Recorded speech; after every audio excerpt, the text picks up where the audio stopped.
जवाब तुम्हें खुद पता करना होगा विशाल।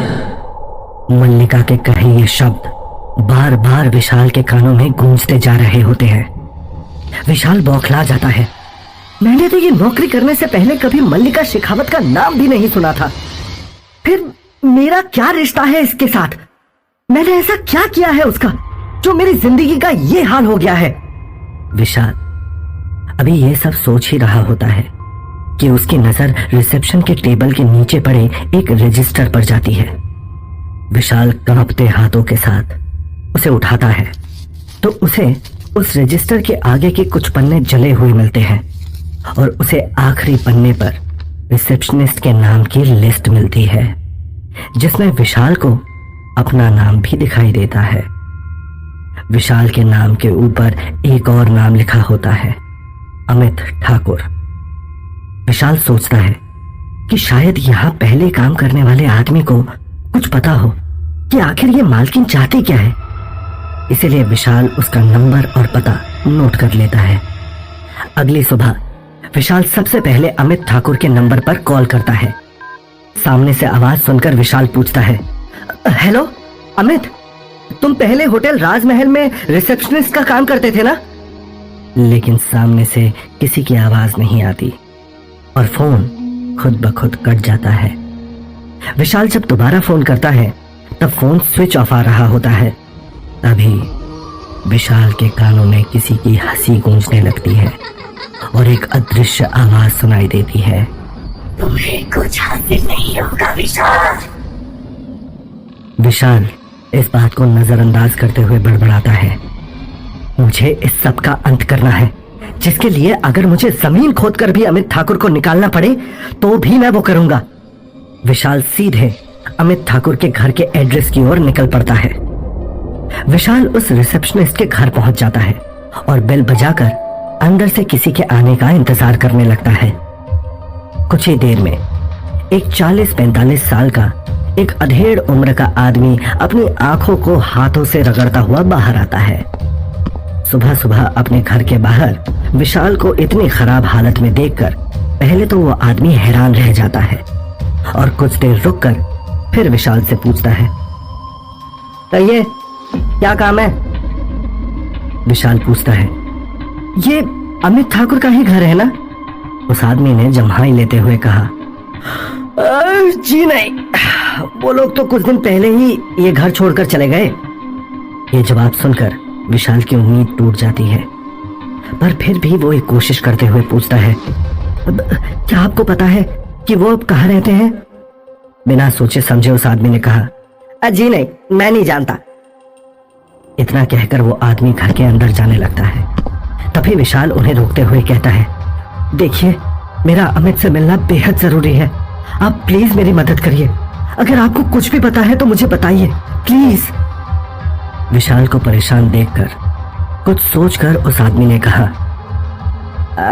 अच्छा देखिए, हमारे घर से ठीक सामने जाकर दाएं मुड़ेंगे ना तो आपको बंसीलाल की परचून की दुकान दिखाई देगी।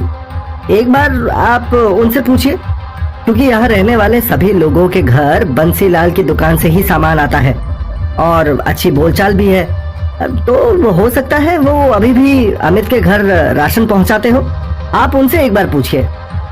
विशाल उन्हें थैंक यू कहकर बौखलाई हालत में भागकर उस दुकान की ओर बढ़ता है। विशाल हाफते हाफते खुद को संभाल कर पूछता है, क्या आप ही बंसीलाल हैं? वो आदमी जवाब देता है, जी हाँ, हम ही बंसी है, कहिए क्या बात है?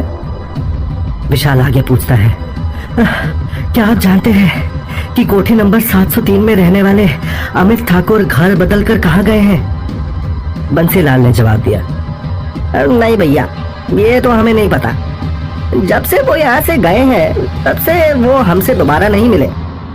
ये सुनकर विशाल बहुत उदास हो जाता है और वो जैसे ही मुड़कर जाने लगता है तभी उसे एक अजनबी पीछे से आवाज देकर कहता है, तुम अमित ठाकुर को ढूंढ रहे हो ना? विशाल हैरानी से मुड़कर उस आदमी की तरफ देखता है। इस आदमी को विशाल ने आज से पहले कभी नहीं देखा होता। विशाल बोलता है, जी हाँ, लेकिन आपको कैसे पता? वो आदमी बोलता है, मैं तुम्हारी मदद कर सकता हूँ। मुझे पता है कि तुम्हें अमित कहाँ मिलेगा। बस आओ मेरे साथ। विशाल बिना कुछ कहे उस आदमी के साथ पीछे पीछे चलने लगता है। कुछ दूर चलने के बाद वो आदमी विशाल को एक शराब के ठेके पर लेकर जाता है और एक तरफ इशारा करके कहता है, वो जो शराब के नशे में धुत होकर जमीन पर पड़ा है ना, वही अमित है। विशाल जाकर उस आदमी को गौर से देखता है और पहली नजर में ही वो उसे पहचान जाता है। यही वो आदमी था जिसने पहली रात को होटल राजमहल में विशाल को अपनी जगह पर नौकरी दी थी और देते ही भाग गया था। लेकिन जैसे ही विशाल उस आदमी को शुक्रिया करने के लिए मुड़ता है जो उसे अमित ठाकुर के पास लाया है, वो हक्का बक्का रह जाता है क्योंकि वहां पर कोई आदमी नहीं होता। विशाल हैरानी से चारों तरफ नजर घुमाता है लेकिन उसे वो आदमी कहीं दिखाई नहीं देता। ऐसे कैसे हो सकता है? अभी तो वो आदमी यही था, ऐसे अचानक से गायब कैसे हो गया वो? विशाल बहुत ज्यादा घबरा जाता है लेकिन इन सब ख्यालों को दरकिनार करते हुए वो सीधे अमित की ओर बढ़ता है। अमित को बेहोश देखकर विशाल वहां रखी एक बोतल से उस पर पानी के छींटे मारता है और जैसे ही अमित कुछ होश में आता है वो अपने सामने विशाल को देखकर घबरा जाता है।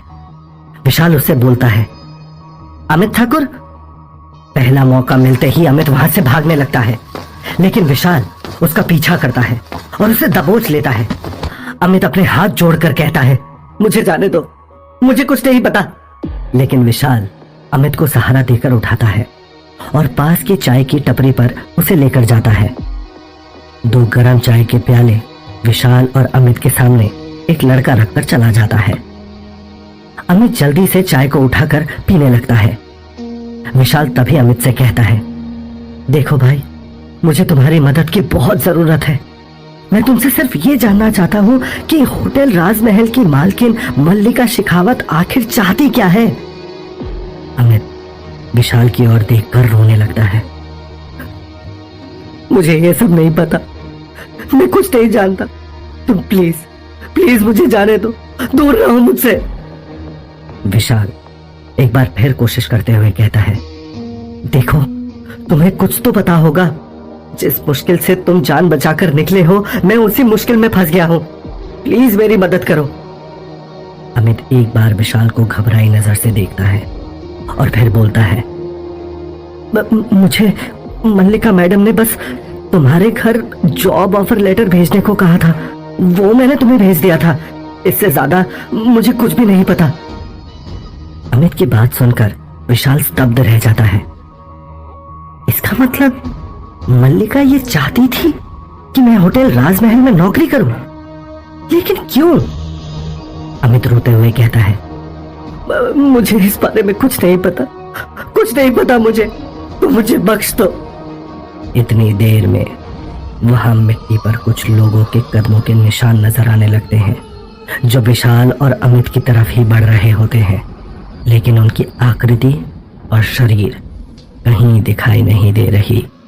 ये देखते ही अमित जोर जोर से रोने लगता है। वो आ गए, वो लोग आ गए। इतना कहते ही अमित वहां से अपनी जान बचाकर भाग जाता है। विशाल भी ये देखकर बहुत घबरा जाता है। तभी वहां से कदमों के निशान गायब हो जाते हैं। सारा दिन विशाल के दिमाग में बहुत से सवाल गूंजते रहते हैं। आखिर क्या मकसद है मल्लिका का मुझे होटल राजमहल बुलाने का? मैंने तो इससे पहले उसे कभी देखा तक नहीं था। सबके पीछे कोई तो गहरा राज जरूर है। प्रिया सारे दिन में कई बार विशाल को कॉल करती है, लेकिन विशाल उसका फोन नहीं उठाता। इतने दिन से अच्छे से ना सो पाने की वजह से विशाल की हालत लगातार खराब होती जा रही होती है और जैसे ही घड़ी में रात के 11 बजने वाले होते हैं, विशाल के दिल की धड़कनें अपने आप तेज होने लगती हैं। अब विशाल भागने की कोशिश भी नहीं करता क्योंकि वो जानता है कि वो कितनी भी कोशिश क्यों ना कर ले, वो होटल राजमहल से पीछा नहीं छोड़ा पाएगा। 11 बजते ही विशाल का सर जोर से चकराने लगता है और वो अगले ही पल होटल राजमहल की कुर्सी पर बैठा होता है। विशाल दहशत से इधर उधर देख रहा होता है।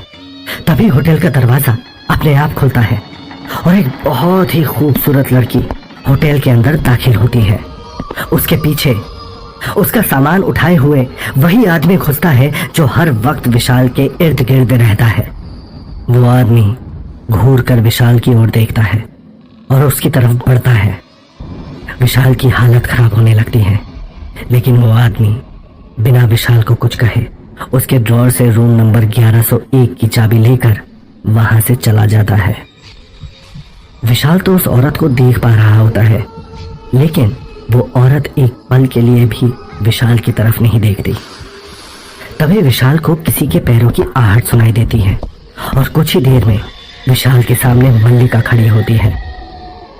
मल्लिका ने बाथरोब पहना होता है और अपने बालों पर टॉवल लगाया होता है, जैसे कि वो अभी अभी बस नहा कर आई हो। विशाल उसको देखते ही अपनी नजरें दूसरी तरफ घुमा लेता है। वो हंसते हुए पूछती है, तो क्या पता चला तुम्हें अमित ठाकुर से? ये सवाल सुनते ही विशाल के होश उड़ जाते हैं। डर के कारण उसका शरीर कांपने लगता है और वो मल्लिका की तरफ एकटक देखने लगता है। मल्लिका मुस्कुराते हुए कहती है, ये जानकर अच्छा लगा कि कोशिश कर रहे हो तुम। Very good. लेकिन तुम गलत जगह कोशिश कर रहे हो विशाल। तुम्हें यहां से कुछ हासिल नहीं होगा, कुछ भी नहीं। इससे पहले कि विशाल कोई जवाब दे पाता, रिसेप्शन टेबल पर पड़ा फोन बजने लगता है। विशाल घबराहट के मारे पूरा हिल जाता है और खुद को गिरने से बचाने के लिए कुर्सी का सहारा लेता है। वो जैसे ही मल्लिका की तरफ देखता है, वो वहां से गायब हो चुकी होती है। विशाल डरते डरते फोन उठाता है तो सामने से एक औरत की आवाज उसे आती है, मेरी मदद कीजिए प्लीज, जल्दी से रूम नंबर 1101 में आइए। इतनी देर में उस औरत के चीखने और चिल्लाने की आवाजें सुनाई देती है और फोन कट जाता है। ये तो वही औरत है जो अभी अभी होटल के अंदर दाखिल हुई थी।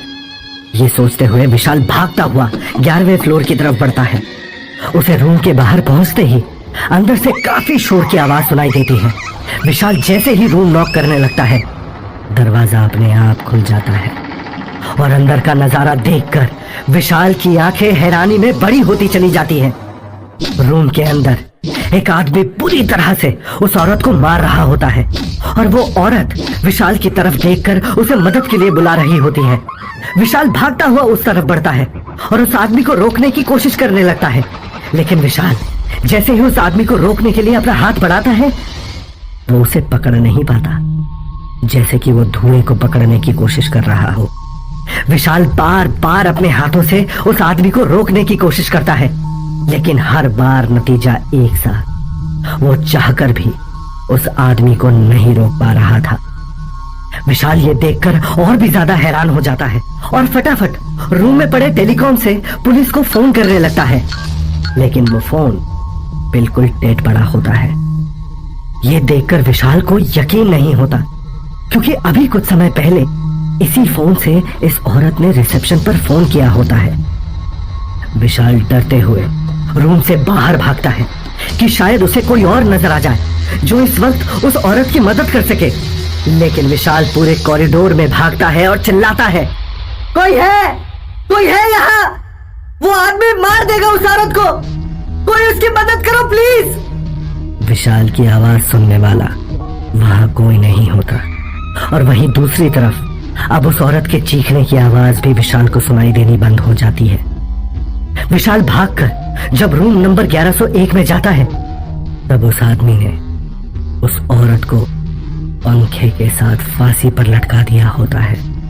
वो औरत पंखे पर झूल रही होती है और उसकी आंखें बाहर को निकल चुकी होती हैं। विशाल को ऐसा लगता है जैसे वो औरत उसे बचा ना पाने के लिए उसे घूर कर देख रही होती है। वहीं वो आदमी जिसने उस औरत को मार दिया है, वो अपना बैग उठाकर अपने कपड़े ठीक कर विशाल को देखकर हंसता हुआ वहां से जाने लगता है। विशाल एक बार फिर उसे पकड़ने की कोशिश करता है, कहां भाग रहा है खूनी? रुक! लेकिन वो आदमी वहां से बाहर चला जाता है, जैसे उसने विशाल की बातें सुनी ही ना हो। विशाल जब उस औरत की तरफ देखता है, वो औरत जोर जोर से हंसने लगती है और कहती है, मेरा एक काम करना होगा विशाल। ये देखकर विशाल जोर जोर से चिल्लाते हुए पीछे हटने लगता है और इसी बीच उसका पैर फिसल जाता है और वो सीढ़ियों से नीचे गिर जाता है। वो जैसे ही खुद को संभालते हुए ऊपर कमरे की तरफ देखता है तो कोई धड़ाम की आवाज के साथ कमरे को बंद कर देता है। ये देखकर विशाल घुटनों के बल बैठकर जोर जोर से चिल्लाने और रोने लगता है, मल्लिका, मार दो मुझे, आकर मार दो मुझे, थक गया हूं मैं ऐसे होटल में भटकता भटकता। आखिर क्या गलती हुई है मुझसे? मुझे किस बात की सजा दे रही हो तुम? मेरी जिंदगी मौत से भी ज्यादा बदतर कर दी है तुमने। इससे तो अच्छा तुम ये जिंदगी ही ले लो मुझसे। आओ, सजा दो मुझे, सजा दो मुझे। विशाल अभी भी ये सब कह ही रहा होता है कि उसे बहुत सारे लोगों के एक साथ आने की कदमों की आवाज सुनाई देती है। वो इधर उधर देखता है, तभी सामने से मल्लिका आ रही होती है और उसके पीछे बहुत सारे लोग खड़े होते हैं। विशाल ये देखकर हैरान रह जाता है। उसे अपनी आंखों पर विश्वास ही नहीं हो रहा होता है कि ये इतने सारे लोग उसके सामने यहाँ होटल राजमहल में मौजूद है। मल्लिका कहती है, तुम यहां से जाना चाहते हो ना? इस होटल राजमहल से खुद को आजाद कर लेना चाहते हो ना? ठीक है, तुम जा सकते हो। विशाल को मल्लिका की बात पर यकीन नहीं हो रहा होता कि वो विशाल को यहां से जाने के लिए कह रही है। वो धीरे धीरे जमीन से उठकर खड़ा होता है और खामोशी के साथ मल्लिका की तरफ देखता है। मल्लिका एक बार फिर कहती है, तुम यहां से जा सकते हो, लेकिन मेरी एक शर्त है। विशाल बड़ी मुश्किल से शब्दों को जोड़ते हुए कहता है, शर्त? कैसी शर्त? मल्लिका रहस्यमयी मुस्कान के साथ विशाल से कहती है, जानते हो ये सब लोग जो मेरे साथ खड़े हैं, ये कौन है? विशाल अपना सर ना में हिलाता है। मल्लिका कहती है, ये सारे लोग मर चुके हैं। यहां इनकी आत्माएं खड़ी हैं तुम्हारे सामने विशाल। 2015 में इस होटल में लगी आग में ये झुलस गए थे। ये होटल भले ही शहर के नक्शे से चल चुका हो, लेकिन आज भी इसमें 120 आत्माएं भटकती हैं मुक्ति पाने के लिए, और इसके पीछे कहीं ना कहीं तुम भी जिम्मेदार हो। ये सुनकर विशाल के पांव के नीचे से जमीन सरक जाती है और वो दहशत से सबके चेहरों की ओर देखने लगता है। वो सभी लोग घूर कर विशाल की ओर देख रहे होते हैं। विशाल के होंठ कांपने लगते हैं और वो कुछ बोल पाने की स्थिति में नहीं होता। मल्लिका विशाल को देखते देखते कहती जा रही होती है, तुम्हें होटल राजमहल में मौजूद 120 गेस्ट्स को पहले यहां से आजाद करवाना होगा, तभी तुम यहां से आजाद हो सकते हो। विशाल ये सुनकर हैरान रह जाता है और कहता है, क्या तुम ये क्या कह रही हो? 120 आत्माओं को आजाद करवाना? तुम्हें कोई मजाक लगता है क्या? क्यों मेरे पीछे पड़े हो तुम लोग? छोड़ दो मुझे, प्लीज जाने दो। विशाल खुद को बिल्कुल बेबस और कमजोर महसूस करने लगता है। उसे अपने दिल की धड़कनें सुनाई देने लगती हैं। विशाल की आंखों के सामने वो सारी आत्माओं के खतरनाक चेहरे घूमने लगते हैं और वो सारी आत्माएं डरावनी सी शक्ल लिए विशाल को घूर रही होती हैं, जैसे उनको कोई शिकार मिल गया हो जो उनकी सारी अधूरी इच्छाओं को पूरा करेगा। मल्लिका मुस्कुराते हुए विशाल के डरे हुए चेहरे को देख रही होती है। विशाल के चेहरे को देखकर मल्लिका को एक अलग ही सुकून मिल रहा है जिसे वो पूरी तरह से महसूस कर पा रही है। अचानक मल्लिका अपनी उसी मुस्कुराहट के साथ बोलती है, ठीक है, जाओ, तुम आजाद हो। विशाल मल्लिका की बात सुनकर चौंक जाता है और बोलता है, क्या कहा तुमने? मैं यहां से सचमुच जा सकता हूं? जिस पर मल्लिका कहती है, हाँ जाओ, इससे पहले कि मेरा इरादा बदल जाए। मल्लिका ने बस इतना ही बोला और विशाल वहां से ऐसे भागा जैसे वो कब से बस इसी पल का इंतजार कर रहा हो। विशाल अपनी पूरी ताकत लगाकर बस भागता ही जा रहा था। उसे अपने आसपास का भी कोई होश नहीं रहता। विशाल को यह भी ध्यान नहीं रहता कि वो कौन सी दिशा में भाग रहा है। भागते भागते विशाल थक जाता है। उसके पैरों ने उसका साथ छोड़ दिया होता है और वो हल्की सी ठोकर खाकर जमीन पर गिर जाता है। उसने अपनी तेज दौड़ रही सांसों को धीमा करने के लिए अपनी आंखें बंद कर ली। अगले ही पल जब उसने अपनी आंखें खोली, सामने का नजारा देखकर उसकी चीख निकल गई। विशाल के सामने वही नजारा होता है जिससे वो भाग रहा था। वही होटल राजमहल का रिसेप्शन। सामने खड़ी मल्लिका और सारी आत्माएं विशाल को बहुत डरावनी तरह से घूर रही होती है, जिसे देखकर विशाल बौखला जाता है और चीखते हुए बोलता है, ये क्या मजाक है? तभी मल्लिका की आवाज पूरे होटल में गूंज जाती है जब वो गुस्से में चीखती है, गुलामों को कोई हक नहीं कि वो ऊंची आवाज में बात करे। यह मेरा होटल है और यहाँ मर्जी भी मेरी ही चलेगी। तुम्हारे पास कोई रास्ता नहीं है, इसीलिए बेहतर यही होगा कि तुम या तो इन लोगों की दर्द में तड़पती आत्माओं को मुक्ति दिलाओ या फिर हमेशा के लिए इनके जैसे ही बन जाओ। एक आत्मा। विशाल करीबन रोते हुए कहता है, मुझे जाने दो प्लीज, मैंने किसी का कुछ नहीं बिगाड़ा। मल्लिका ये सुनकर गुस्से से ऊंची आवाज में चीखती है। इस चीख से पूरा होटल हिलने लगता है। विशाल अपने दोनों कान हाथों से बंद कर लेता है। मल्लिका के मुंह से सैकड़ों काले पतंगे निकलने लगते हैं।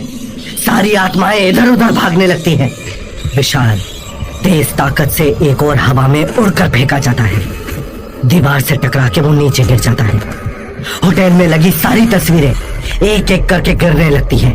लाइट जलने बुझने लगती है। वो सभी काले पतंगे विशाल के बदन पर धावा बोल देते हैं। डर के मारे विशाल उन पतंगों को अपने शरीर से हटाने की कोशिश करता है, लेकिन पतंगों की संख्या इतनी बढ़ जाती है कि उसके पूरे बदन को काले पतंगे ढक लेते हैं।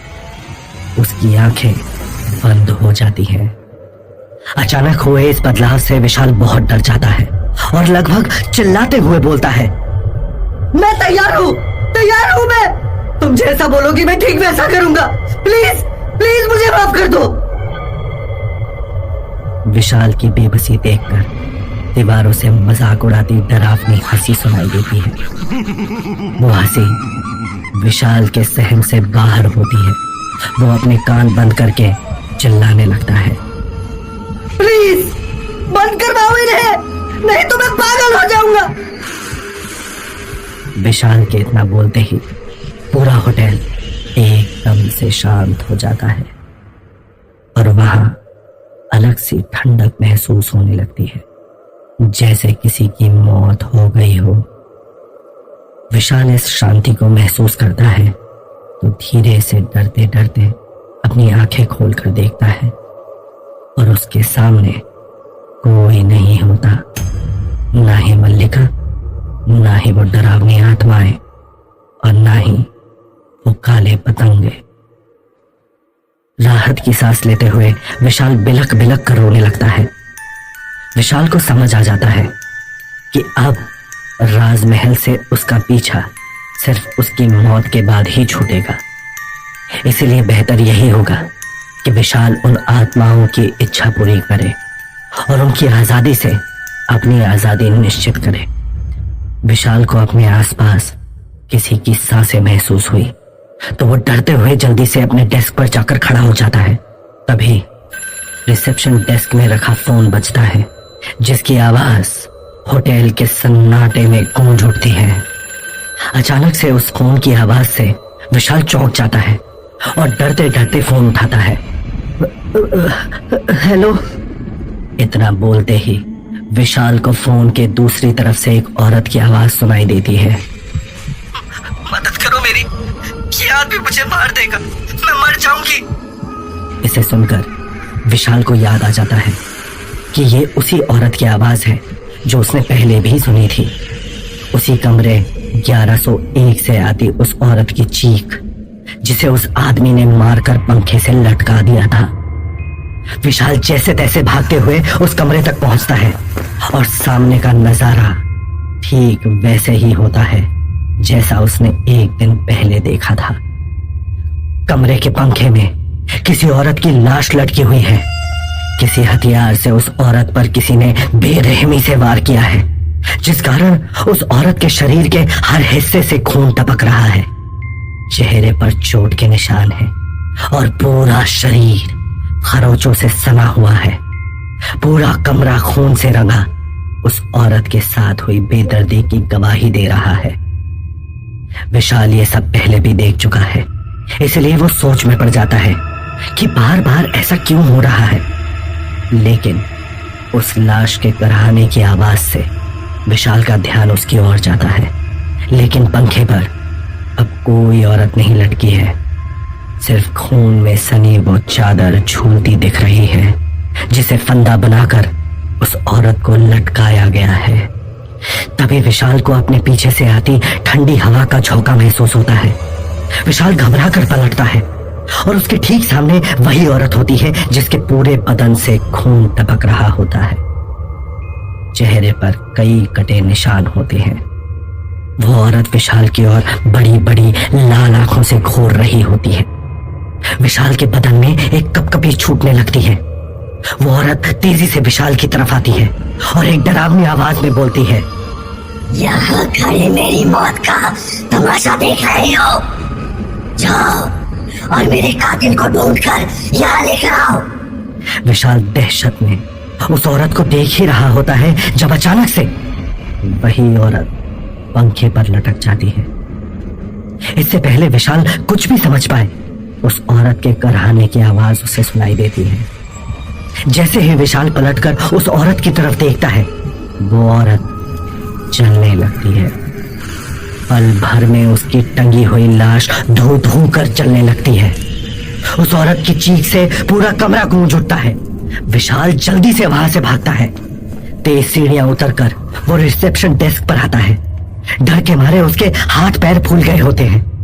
वो सोच में पड़ जाता है कि कहां से उस औरत के गुमनाम कातिल को ढूंढ कर लाए। तभी एक ठंडी हवा का झोंका उस तरफ आता है और रिसेप्शन डेस्क पर रखे रजिस्टर के पन्ने पलटने लगते हैं। विशाल का ध्यान उन पन्नों पर जाता है। विशाल जल्दी से रजिस्टर के पन्ने पलटकर उस पर लिखी डेट 14 मई 2015 वाला पन्ना खोलता है और रूम नंबर 1101 के सामने लिखा नाम पढ़ता है, राकेश हुड्डा। नाम के सामने एक मोबाइल नंबर भी लिखा होता है। विशाल जल्दी से उस नंबर पर फोन लगाता है, लेकिन उस नंबर की सेवाएं बंद हो चुकी होती हैं। विशाल झुंझलाकर रजिस्टर नीचे फेंक देता है। कहां से लाऊं इस राकेश हुड्डा का नंबर? कौन है ये आदमी और कहां रहता है? तभी रिसेप्शन डेस्क का एक दराज अपने आप हिलने लगता है। ये देखकर विशाल घबरा जाता है, लेकिन दराज का हिलना बंद नहीं होता। विशाल डरते हुए उस दराज को खोलता है और उसके अंदर से एक कटा हुआ हाथ बाहर निकलता है, जो कि जगह जगह से जला हुआ है और बचे हुए हिस्से में सूखा खून दिखाई दे रहा है। इस कटे हुए हाथ को देखकर विशाल की चीख निकल जाती है और उसके पैर अपने आप ही डेस्क पर पहुंच जाते हैं। वो कटा हुआ हाथ उंगलियों पर चलकर विशाल से दूर जाने लगता है। कुछ देर बाद विशाल हिम्मत जुटाकर उस दराज को बंद करने खड़ा होता है। जब वो दराज बंद ही कर रहा होता है, उसे दराज में बहुत सारे पन्ने दिखाई देते हैं। विशाल वो पन्ने निकाल कर देखता है। वो पन्ने होटल में ठहरे गेस्ट के पहचान पत्र होते हैं। किसी का ड्राइविंग लाइसेंस होता है तो किसी का पैन कार्ड। विशाल जल्दी से उन पन्नों को पलट कर देखना शुरू करता है। सभी पहचान पत्र कोनों में जले हुए हैं। तभी विशाल की नजर पड़ती है एक ड्राइविंग लाइसेंस पर। यह किसी और का नहीं बल्कि उसी राकेश हुड्डा के ड्राइविंग लाइसेंस की कॉपी होती है। विशाल की याददाश्त में राकेश हुड्डा का चेहरा एक फोटो की तरह कैद है। उस रात विशाल ने इसी आदमी को उस मासूम औरत को मारकर लटकाते हुए देखा था। तभी होटल की बड़ी सी घड़ी एक टन की आवाज करती है। विशाल घड़ी की तरफ देखता है। ठीक 3:30 बज रहे होते हैं। होटल में हर तरफ से जलने की बू आने लगती है। विशाल जल्दी से बाकी के पेपर्स दराज में रखता है और राकेश हुड्डा का पहचान पत्र लेकर होटल से बाहर की ओर निकलने लगता है। जैसे जैसे वो आगे बढ़ता जा रहा है उसके पीछे आग की लपटें बड़ी होती जा रही हैं। पूरे होटल में आग लग गई और 120 लोगों की दर्द भरी चीखें चारों तरफ गूंज गई। आम दिनों में शायद विशाल इस आग से डरकर भाग गया होता, लेकिन आज उसकी चाल में एक मकसद और सोच में एक इरादा है। सूरज सर पर चढ़ाया है। वहीं रोडवेज की एक बस आकर रोहतक के मेन बस अड्डे पर रुकती है। कुछ यात्रियों के उतरने के बाद विशाल भी उसी बस से बाहर आया। बिना समय गवाए विशाल ने सीधा राकेश हुड्डा के पते पर जाना वाजिब समझा। विशाल एक गली में दाखिल हुआ और एक घर के सामने रुक गया। उस घर के दरवाजे पर एक बड़ा ताला लटक रहा है। तभी विशाल को पास ही में एक छोटी सी दुकान दिखी। विशाल भागते हुए उस दुकान की तरफ गया और उस दुकान वाले से पूछा, भाई साहब, ये सामने वाले घर में रहने वाले कहाँ हैं? दुकानदार ने विशाल को ऊपर से नीचे देखा और बोला, थाने। ये सुनकर विशाल हैरान हो गया और बोला, थाने? दुकानदार ने विशाल को घूरते हुए कहा, नए हो क्या यहाँ? अरे अब सीनियर इंस्पेक्टर थाने में नहीं रहेगा तो और कहां जाएगा? सामने का वो बोर्ड नहीं पड़ा क्या तने? तब विशाल का ध्यान सामने टंगे बोर्ड की ओर गया और डर के मारे विशाल ने अपने पसीने पोंछते हुए खुद से कहा, बस अब इसी की कमी थी। एक पुलिस वाले को कैसे ले जाऊंगा मैं होटल? विशाल, ज्यादा सोचो मत। विशाल के एक कान से उसे जोरदार आवाज आई और तभी दूसरे कान में आवाज आई, वरना तुम्हारे पास समय भी नहीं बचेगा अपनी जिंदगी बचाने के लिए। उन आत्माओं की बातें सुनकर विशाल चौंक गया और हाँ में अपना सर हिलाते हुए निकल गया पुलिस स्टेशन की ओर। थोड़ी देर बाद पुलिस स्टेशन के बाहर खड़ा विशाल पुलिस स्टेशन को देख रहा होता है कि तभी उसकी नजर गाड़ी के शीशे की तरफ जाती है जहां वो दोनों आत्माएं विशाल के पीछे खड़ी होती हैं। उन आत्माओं को देखते ही विशाल हिचकिचाते हुए पुलिस स्टेशन के अंदर जाता है और कांस्टेबल से पूछता है, सर, ये राकेश हुड्डा सर कहाँ मिलेंगे? कांस्टेबल ने एक नजर विशाल को देखा और कहा, क्या रे, तने क्या काम है बड़े साहब से? जिसे सुनकर विशाल ने कहा, मुझे उनसे कुछ जरूरी बात करनी है। कांस्टेबल ने विशाल को कहा, ठीक है, साहब अभी आए नहीं हैं, तुम उधर जाकर बैठो। कांस्टेबल की बात सुनकर विशाल बैठ जाता है और राकेश हुड्डा का इंतजार करने लगता है।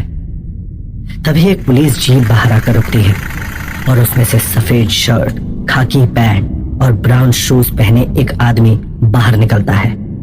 विशाल उस आदमी को देखते ही पहचान जाता है कि यही राकेश हुड्डा है। वो आदमी देखने में भी काफी खौफनाक लग रहा होता है। बिना बालों के, सर पर कटे का निशान, मुंह में पान लिए राकेश आता है। लेकिन राकेश थाने के अंदर आने की जगह गाड़ी से उतरकर कहीं पैदल निकल जाता है। तभी वो कांस्टेबल विशाल से कहता है, अरे छोरे, वो जा रहे हैं बड़े साहब। विशाल एक बार के लिए तो उस आदमी को देखकर सकते में आ जाता है कि वो कैसे इस आदमी को होटल आने के लिए मना पाएगा। लेकिन अपने पास और कोई चारा ना देखते हुए विशाल उसके पीछे पीछे निकल जाता है। राकेश चलते चलते एकदम सकरी गलियों की ओर चला जाता है।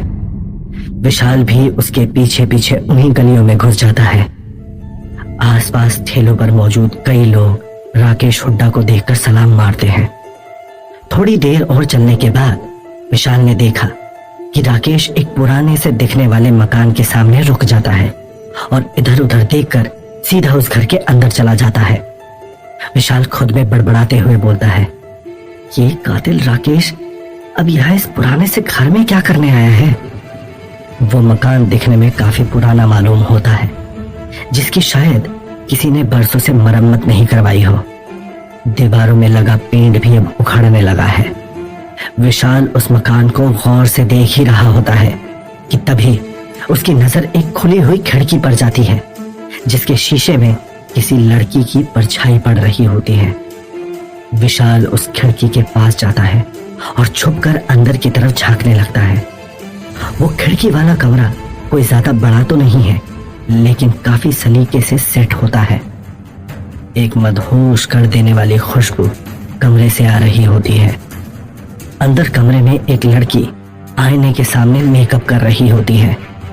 वो लड़की दिखने में 24-25 साल की मालूम पड़ रही है और मेकअप के कारण उसका चेहरा अलग ही तरह से चमक रहा होता है।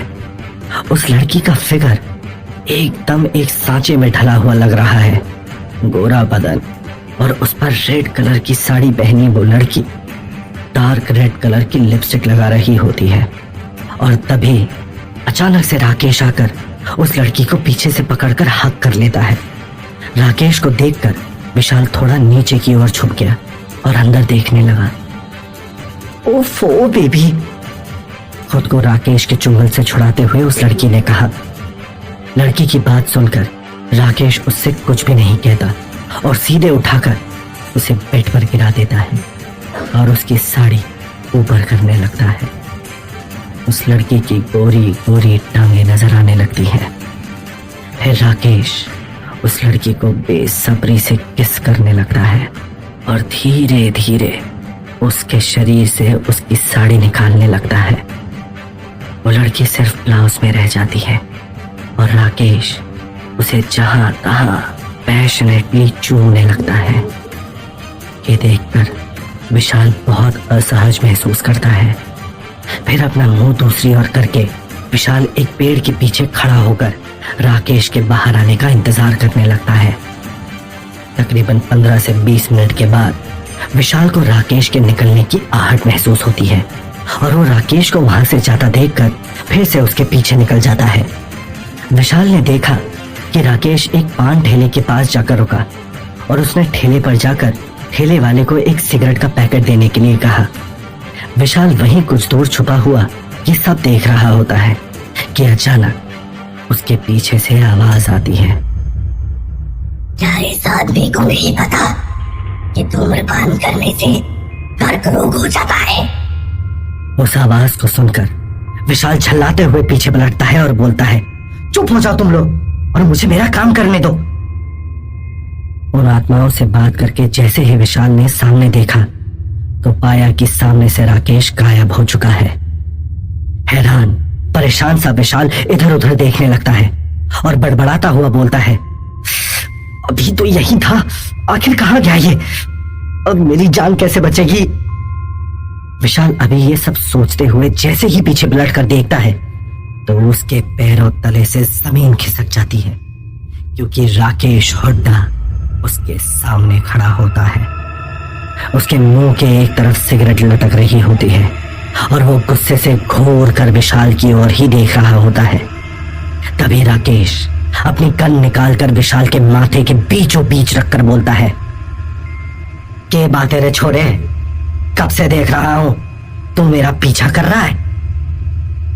अब विशाल राकेश को साक्षात अपने सामने देख रहा होता है, जिसको उसने होटल राजमहल के छलावे में देखा होता है। विशाल ने हकलाते हुए कहा,